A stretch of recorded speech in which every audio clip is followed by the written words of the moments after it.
Assalomu alaykum do'stlar. 2 ayning 26 kuni biz Uyg'urlar uchun xushallanarli bir ish bo'ldi. Ya'ni Google tarjimoni Uyg'ur tilimizni qo'llaydigan bo'ldi shu kuni. Hozir Google tarjimon tor bekiti Android va iOS app turida Uyg'ur tili bilan boshqa tillar tarjima etib bera oladigan bo'ldik. Tuvanda men Google tarjimonni ishlatish davomida agar tarjimada masala bayqasanglar, uni qanday yaxshilash.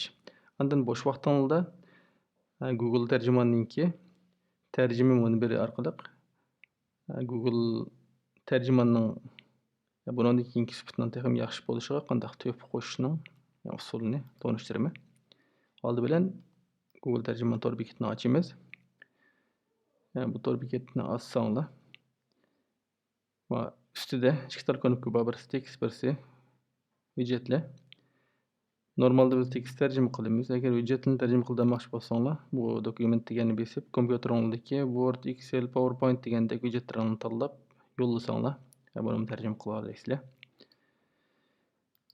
Tuvanda men bir turkcha o'zim xatolik bayqagan so'zni kirgizay.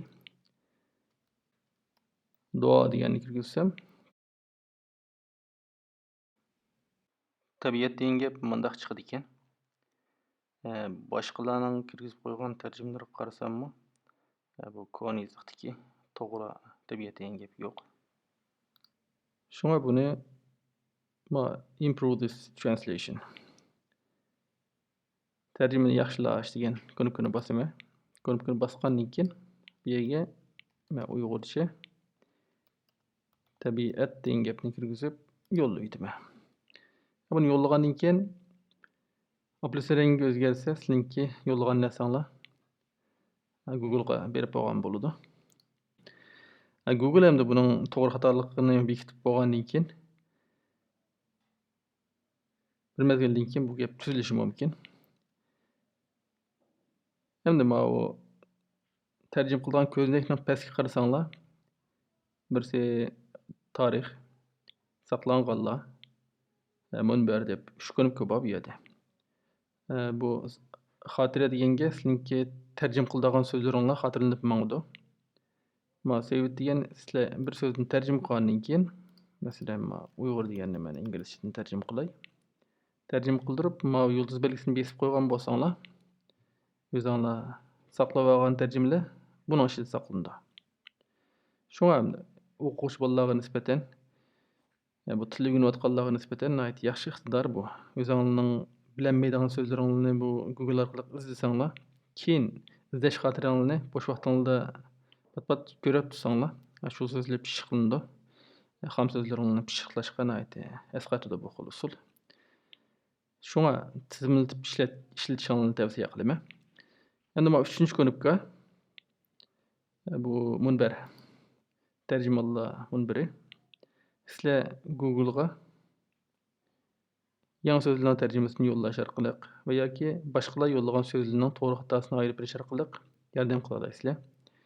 Bu tarjima degan kishi kerak masalan, bunga kirsam, bu yerda ingliz so'zlik chiqdi. Masalan, buning uyg'urchasi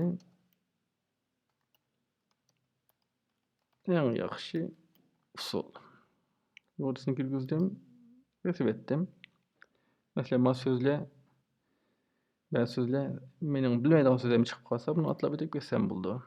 Atlab o'tib ketib, o'zim biladigan so'zlar chiqsa, uning tarjimasini kirgizib yo'llaysam bo'ldi. Bu tarjima qilishning tarjima orqali Google tarjimonga yordam qilishning birinchi xil usuli. Hamda ikkinchi xil usul bu bekitish degandan kirib boshqalar yo'llagan tarjimalar bor buningda. Shu tarjimaning to'g'ri xatosiga hukm qilib bersanglar bo'ldi. Masalan, look down deganni pastga qarash debdi, bu to'g'ri. Sulab qo'yish, lock deb o'ylayapti. Bu xato. Ko'zga ilmaslik. To'g'ri. Tuvanga qaramoq. To'g'ri. Mana xato. Shunday to'g'ri xatosini bekitib yo'llaysanglar bo'ldi.